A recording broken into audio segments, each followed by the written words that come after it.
All right, तो आज के लेक्चर में हम लोग पढ़ेंगे हॉल इफेक्ट के बारे में। तो ये बहुत ही इम्पोर्टेंट टॉपिक है। इस पर से थ्योरेटिकल या फिर लैब में आपको क्वेश्चन पूछे जा सकते हैं। तो इसका अभी हम लोग सेटअप देखेंगे क्या होता है। तो एक थ्योरी, सिंपल पार्ट के लिए थ्योरी देख लेते हैं इसमें होता क्या है। इफ अ मेटल और semiconductor carrying current I is placed in a transverse magnetic field, a potential difference VH will be produced in a direction normal to both magnetic field and current. This effect is known as Hall effect. जैसे hall effect कहते हैं। अभी इसका हम लोग detailed explanation करते हैं कि क्या होता है। ये हमने सेटअप बना के आपको देख लिया है, तो 3D में आप विजुलाइज कर सकते हैं। अब यहाँ से हम लोग देखते हैं कि हॉल इफेक्ट के बारे में। एक मिनट।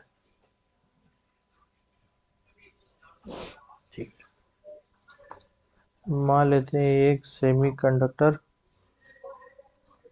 स्ट्रिप हम लोगों ने रख दी इस तरह से। ठीक है, एक सेमी कंडक्टर स्ट्रिप रख दी जिसमें से करंट जो है इस डायरेक्शन में फ्लो कर रही है, जिसे हम लोग करंट डेंसिटी के जो वेक्टर कहते हैं वो इस डायरेक्शन में फ्लो कर रहे हैं। ठीक है, तो मान लेते हैं कि अगर हम लोग इन दोनों टर्मिनल्स के अक्रॉस, साइड्स के अक्रॉस अगर हम लोग एक वोल्ट मीटर कनेक्ट करते हैं। ठीक है, अगर इन दोनों साइड्स के अक्रॉस अगर हम एक वोल्ट मीटर कनेक्ट करते हैं तो होगा क्या कि इसकी रीडिंग कितनी दिखाएगा, एक गेस मारिए। तो असल में रीडिंग यहाँ पर जीरो दिखाएगा। तो इसका अभी यहाँ का जो रीज़न हो क्या रहा है दिखाने का, कि हर तरफ जो चार्ज है यूनिफॉर्मली डिस्ट्रीब्यूटेड करंट फ्लो कर रही है। तो हर तरफ positive positive positive, negative negative, positive negative, positive negative जो चार्ज है यूनिफॉर्मली डिस्ट्रीब्यूटेड है। इसी वजह से इस टर्मिनल और इस टर्मिनल के अक्रॉस का जो पोटेंशियल डिफरेंस है वो ज़ीरो आया। ठीक है, अब मान लीजिए होता क्या है हॉल इफेक्ट में। अब इसी सेटअप को अगर हम लोग एक अंडर एक मैग्नेटिक फील्ड के रख दे। ठीक है, अभी इसी सेटअप को हम लोग एक क्या कहते हैं, मान लो एक नॉर्थ मैग्नेट यहाँ रख दिया, अब साउथ मैग्नेट यहाँ रख दिया। तो अब जो रीडिंग दिखाएगा, तो इस बार वी जो पोटेंशियल डिफरेंस दिखाएगा वो ज़ीरो नहीं होगा, वो सम वैल्यू होगा। तो होगा क्या, कैसे ये पोटेंशियल डिफरेंस ज़ीरो नहीं होगा अभी हम लोग देखते हैं। ठीक है, इस स्ट्रिप को हम लोग इस तरह से ड्रा करते हैं। मैग्नेटिक फील्ड की डायरेक्शन है, एक मिनट, इनवर्ड है ना, इनवर्ड हो गई। करंट डेंसिटी की डायरेक्शन है ये। तो मान लेते हैं कि अगर जे करंट की डायरेक्शन ये है तो इलेक्ट्रॉन की जो डायरेक्शन होगी वो ये होगी। ठीक है, ये हो जाएगी। तो अगर हम लोग वो लॉरेंस फोर्स की बात करें, क्योंकि चार्ज मूविंग है, तो एफ लॉरेंस की बात करें तो वी क्रॉस बी होता है, क्यू वी क्रॉस बी। तो वी, अगर इसको हम लोग इसके अक्रॉस अगर अपना थंब रखें और फील्ड लाइंस इनवर्ड है इसके अक्रॉस अपनी फिंगर्स रखें, तो फोर्स जो आएगा वो आएगा इस डायरेक्शन में, लेकिन वो पॉजिटिव चार्ज के लिए आएगा और नेगेटिव चार्ज के लिए हम लोग देखें तो यहाँ इस डायरेक्शन में आएगा। तो सारे जो नेगेटिव चार्ज होंगे मूव करते करते उनका मोशन कुछ इस तरह से होगा। देखिए इस तरह से इलेक्ट्रॉन मूव करेगा तो एक्चुअली फिर स्ट्रेट लाइन में ना मूव करके उस डायरेक्शन मूव करेगा। फोर्स की वजह से स्टेडी स्टेट में आके ज़्यादातर उनका कंसंट्रेशन यहाँ पर आ जाएगा।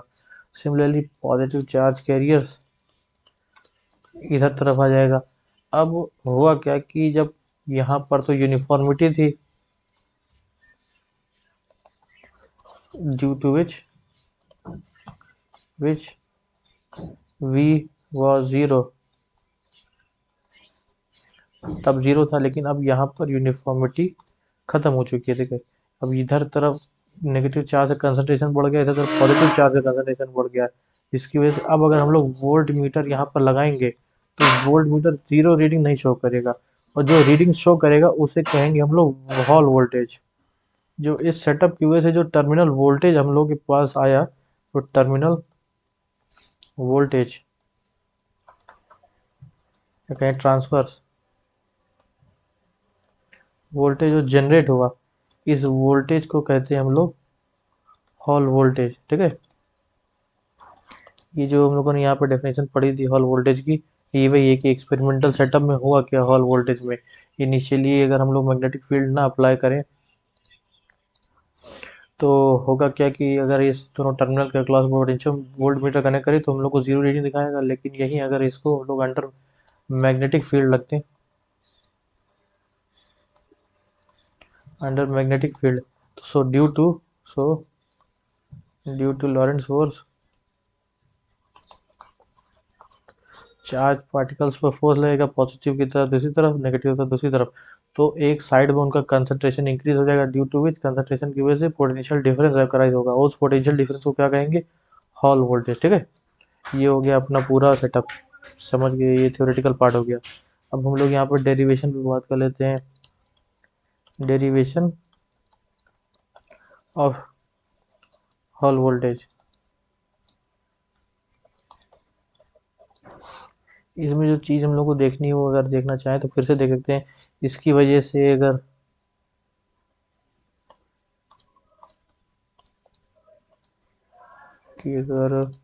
इलेक्ट्रिक फील्ड की डायरेक्शन देखना चाहें, सो इलेक्ट्रिक फील्ड की जो डायरेक्शन आ जाएगी हॉल, वो इस डायरेक्शन में आ जाएगी। ठीक है, पॉजिटिव से नेगेटिव की डायरेक्शन में।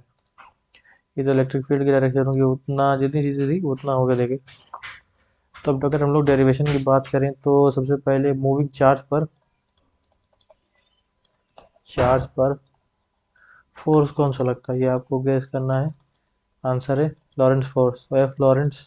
अगर हम लोग वेक्टर नोटेशन में देखें, एक डायग्राम एक्सप्लेनेशन के लिए मान लीजिए इस डायग्राम को कंसीडर करेंगे हम लोग डेरिवेशन में, तो होगा क्या, ये इस प्लेन को हम लोग जेड मानेंगे, वो अपर प्लेन को वाई मानेंगे, और इस एक्स माने। ठीक है,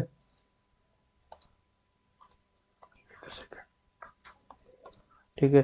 तो मान लीजिए करंट डेंसिटी की डायरेक्शन ये है, मैग्नेटिक फील्ड टुवर्ड है, तो यहाँ से होगा क्या, सो इलेक्ट्रॉन्स की डायरेक्शन ये होगी माइनस आई कैप में। ठीक है, तो यहाँ से हम लोग लिख सकते हैं माइनस ई, साइन के साथ लिखेंगे इलेक्ट्रॉन के लिए, minus E minus of V X I cap cross B Z के कैप। इसका वेक्टर प्रोडक्ट करेंगे तो हमारे पास आ जाएगा F Lorentz equal to minus of E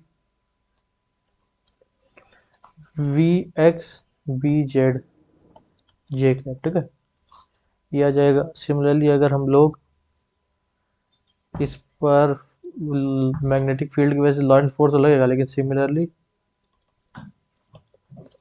electric field generate हुई है उसकी वजह से भी फोर्स लगेगा, तो एफ इलेक्ट्रिक कितना हो जाएगा, माइनस क्यू ई होता है तो E into hall E H. अब अगर स्टेडी स्टेट की बात करें, स्टेडी स्टेट पे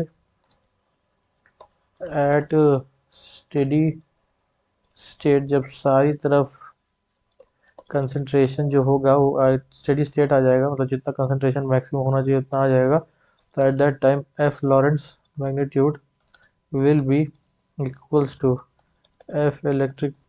ठीक है, तो अगर इसको इक्वेट करें तो हमारे पास आएगा minus E B X B J equals to, sine के साथ हटा कर ई ई एच, तो यहाँ से ई एच हमारे पास कितना आ गया, V X into B J. ठीक है, और एक हम लोग जानते हैं करंट डेंसिटी से कि माइनस जे होता है आई बाय ए, जो कि होता है minus N E V D. Minus N E V D हो गया, तो यहाँ से हम लोग लिख सकते हैं वी डी, इसको हम लोग वी एक्स का यहाँ नाम दे रहे हैं, वेलोसिटी ऑफ इलेक्ट्रॉन की, हो जाएगा minus J upon N E. ठीक है, तो यहाँ से हमारे पास, और ई हॉल वोल्टेज को लिख सकते हैं ई एच इंटू डी लिख सकते हैं, दोनों तरफ डी से मल्टीप्लाई अगर हम लोग कर दें तो V Hall equal to minus J B Z, minus J X B Z into D upon N E हो जाएगा। ठीक है, तो ये हो गया। अब यहाँ पर जो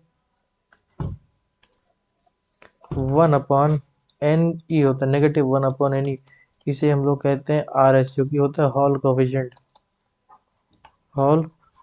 कोफिशियंट। अब देखो इसका बहुत ही इंपॉर्टेंट रोल होता है, तो हम लोग यहाँ से लिख सकते हैं, अभी बात करते हैं रोल के बारे में, तो यहाँ से लिख सकते हैं J X into B Z into D upon sorry N2R1/NE को ले सकते हैं, तो यहाँ से हमारे पास आ जाएगा RH हो जाएगा VH/JX BZ/D।